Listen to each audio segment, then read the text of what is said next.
Hi guys, welcome back to our channel. So, before we start, I would like to thank yung mga subscriber natin. Meron na po tayong 50 subscribers. Maraming salamat po sa inyo lahat. And please continue to support our channel. No? Tulungan natin itong mag-grow para malaman ko rin na interesado kayo din sa mga ginagawa kong video.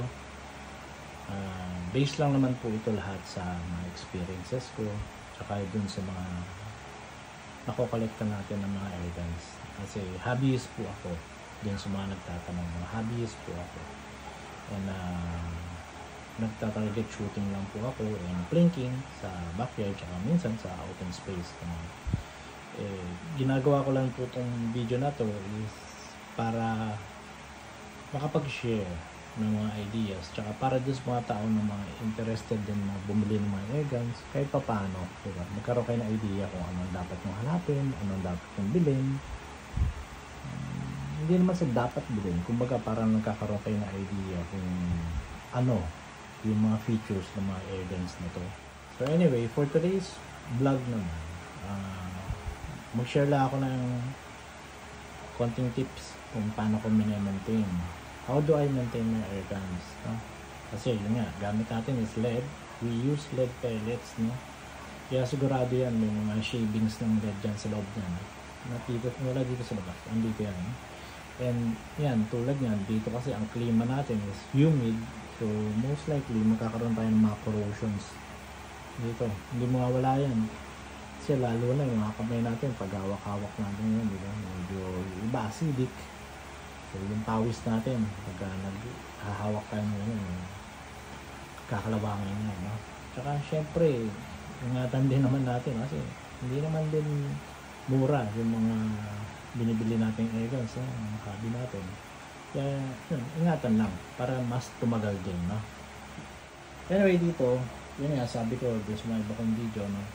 Itong, actually maganda talaga to, yung Pelgan oil ni Crossman. Ito ang gamitin nyo para doon sa mga O-rings, no?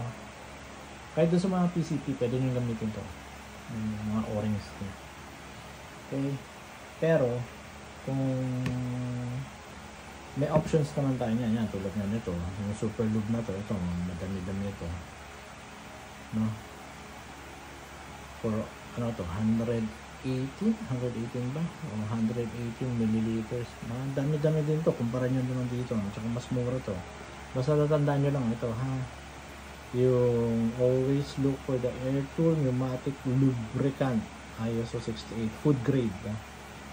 Clean food grade. Itong gagamitin nyo. Yan. Pwede yan, kahit alin dyan.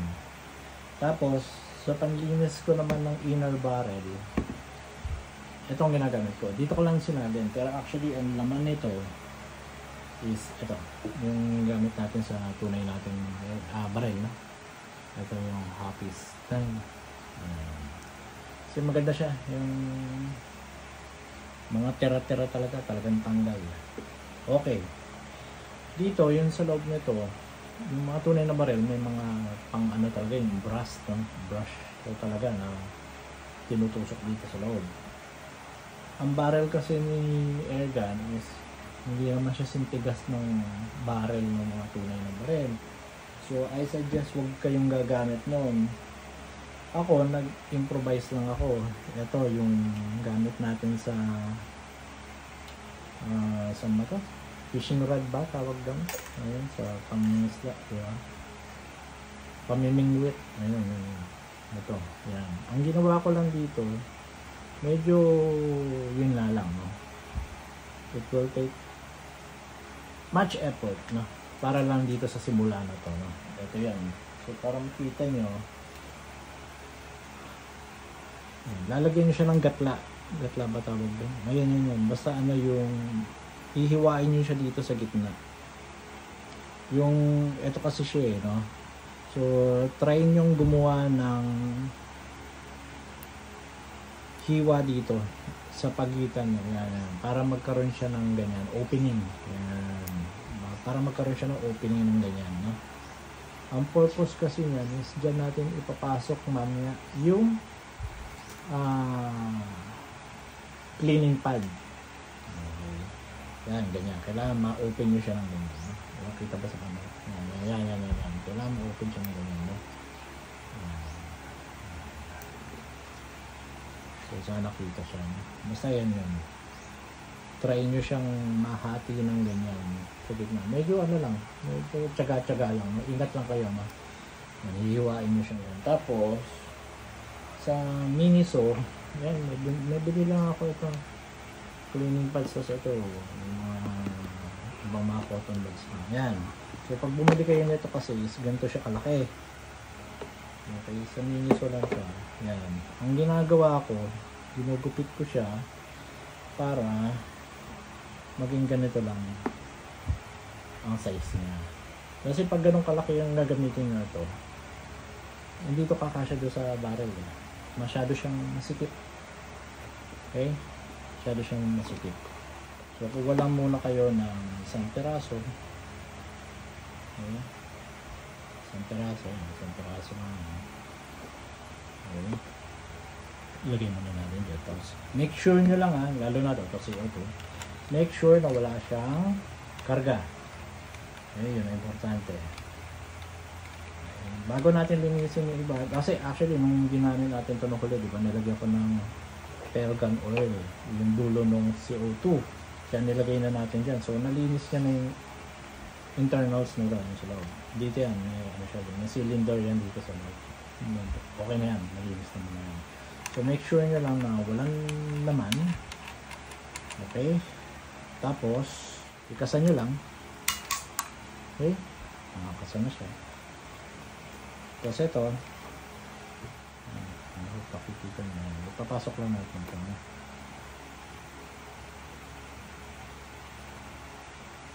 Yan. Okay. So once na mapasok natin yan, hindi naman kailangan maging balanse. Basta importante na ipasok nyo lang dyan yung yan, yung cleaning coat. Yan. Okay. Tapos lagay nyo lang siya nito.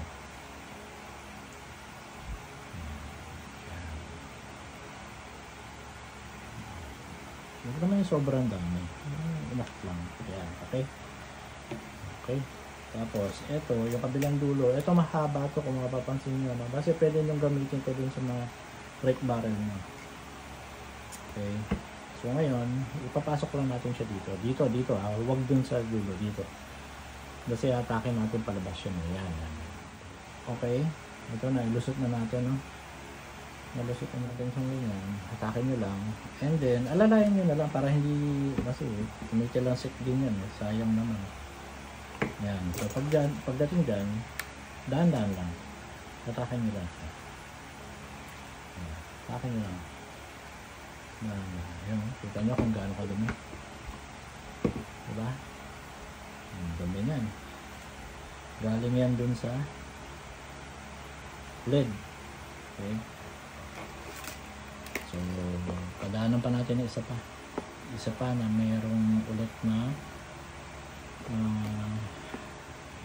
copies.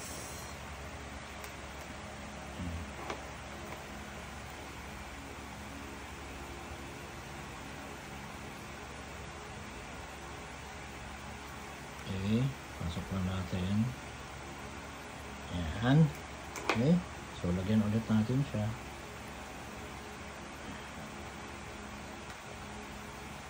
Okay.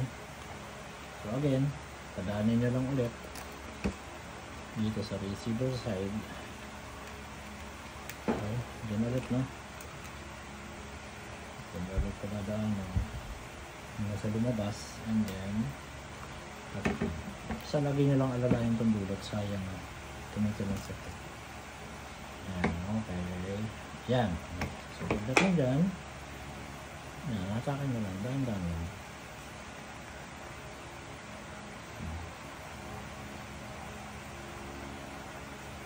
Ano? Ang dumi diba? Ang dumi. Dito ba? Ang dumi Ayan, ganyan siya. Yan ang airgun natin pag madalas nyo siyang ginagamit. Okay? So isa pa. Siguro mga 3 beses, and then the rest clean pads na lang. Huwag nyo lang ano. Meron din isang magandang paraan pasok nyo muna to. Okay. Kasi masyadong mahaba eh. Pasok muna natin. Okay. Okay. Ayan. Tsaka natin siya ilagay. Diba?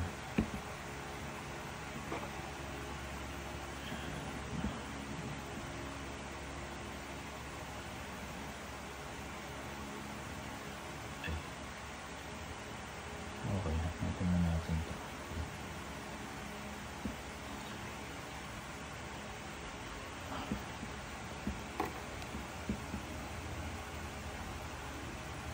Basta huwag kayong gagamit ng ano, yung sobra tigas o kaya alambre. Huwag kayong gagamit ng minsan nasisira lang yung ano, barrel. Yung hindi yung ano, yung inner mismo ng barrel. Okay. So yan. Okay.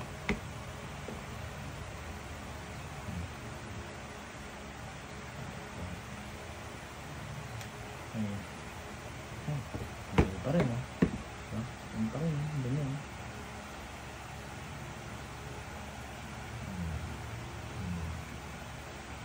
Okay, so ngayon naman, gamitan na lang natin siya ngayon ng malinis na. So gawin natin yung isang dislate, pasok na lang natin ito, dahil sobrang haba. Okay. Yan. Lagyan natin ito. Kapagin natin ito. Ayan, okay. Oops. Kasama yan. Bolt. Ayan. So, huwag mabilis. Dahan-dahan lang. Huwag mabilis yung paghatak.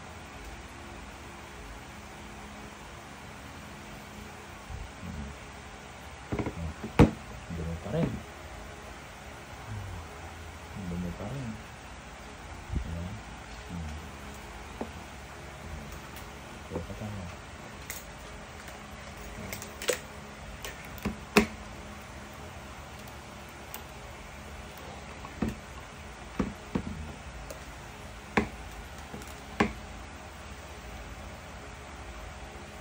Sa brake barrel, ganun din. Kaya lang yun, itutupin nyo muna yan kasi hindi nyo naman maipapasok ng ganyan yan. No?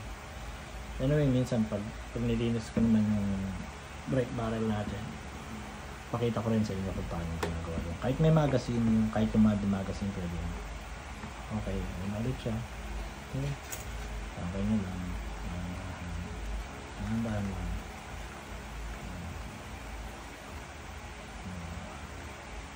Yan. Medyo madumi pa. So, isa pa. Kunti na lang ba? Kunti na lang yung nagupit. So, magugupit ulit ako. Okay. Isa, yung 1322 natin, nalinis ko na yung kahapon. Yung hindi ko na na-video. Sabi ko dito ko na ba sa 2240 gagawin. Dito na lang ako yung video. Pero same procedure lang din naman. Sa PCP, ganun din naman. Madali lang naman siya. Ayan, so ayan. Kakalan natin ulit. Dahan-dahan.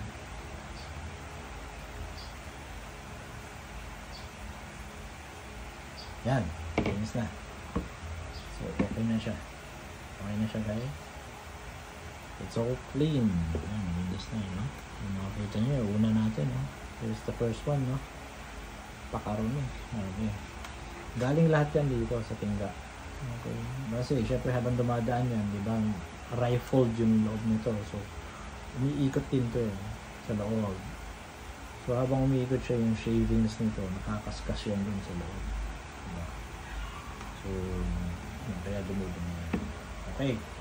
So, once na nalinis natin siya na ganon, yung inner barrel natin, pwede na natin linisin yung outer yan, para at least hindi, ano ka dito, hindi kalawangin, or pag kinakalawang man, no, matanggal nyo kagad para hindi siya kainin ng kalawang. Kasi hindi mo kakainin ng kalawang kasi makapag yan. So, anyway, using to, yung panlinis natin. Ay, hindi, wag ito. Sa barrel nga pala ito, no? Sorry po. Ayan. Ito, yung mga ginagamit ko, gun oil. Ready salt, pwede yan. Lubricating oil. Mas mura kasi to. Pero meron din ako dati ginagamit. Ito yung rem oil. Medyo mahal to eh. Sa tunay ito ginagamit. Pwede yun. Ito, pwede rin to. Yung MTAC. Yan. Basta mga lasting lubrication tsaka corrosion protection. Yan. Oil. Yan. Yan ang gagamitin nyo para sa outer nya. So, ito nung Redisol, mura lang ito. Huwag nyo itong gagamitin sa barrel, ha? Yun ang gamitin nyo yung Hapis. Ang pronunciation nyo. So, yan lang. Apply nyo lang dito sa cleaning cloth natin. Yan. Tapos pahid nyo lang.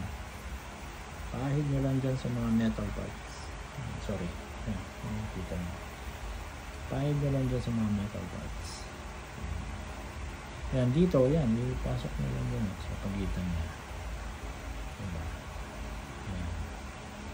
Tapos yan.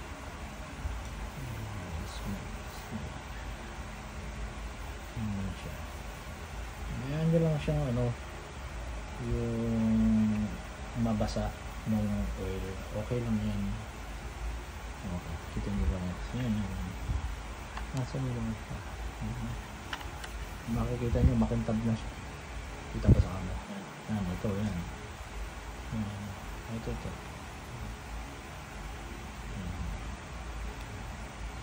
Ito hindi masyadong madumi. Yung 2240 nung ginanong yung 1322 natin nung pinunasan ko talagang kita nyo medyo brownish na siya, may mga kalawang. So, mas madalas po kasing gamitin yun pang plinking kasi tipid nga yun sa CO2. So, ito gagastos ka talaga ng CO2 dito eh. Okay. Yan. Pero if you have the budget naman for the CO2, okay din kasi mas mabilis yung dito, yung succession ba, yung sunod-sunod na pagtira nyo kasi kasalakay ng kasa, unlike yung isa, diba, magpapampa kayo nun.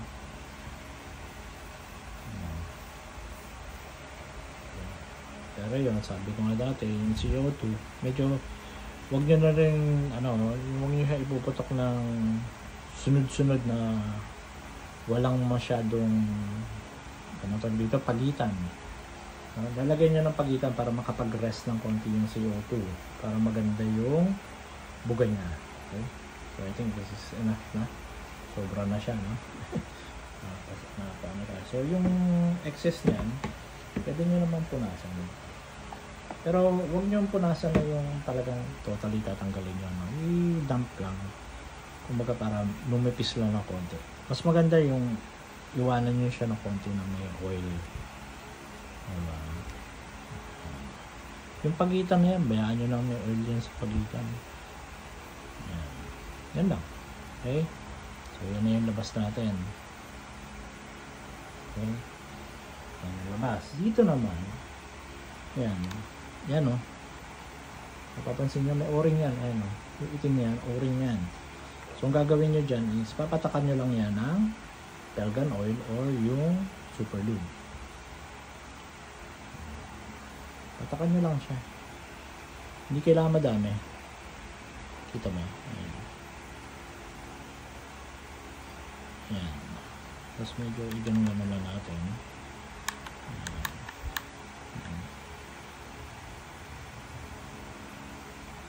Yan. Tapos iwanan nyo sa dyan. Diba? Okay. So yan na siya guys. Malinis na yan. Okay guys. So I hope na nagkaroon kayo ng idea kung paano maglinis ng airgun, no? How to maintain. Sana nakatulong itong video na to sa inyo. And I hope na gusto nyo. Please Please, thank you ulit dun sa 50 subscribers natin, and I hope lumaki pa yung channel natin para makatulong dito, no? Malaking tulong po yun, yung pag-like nyo, yung pag-subscribe nyo, and please share din po yung video natin. At, until next time, thank you po sa inyo. Bye bye.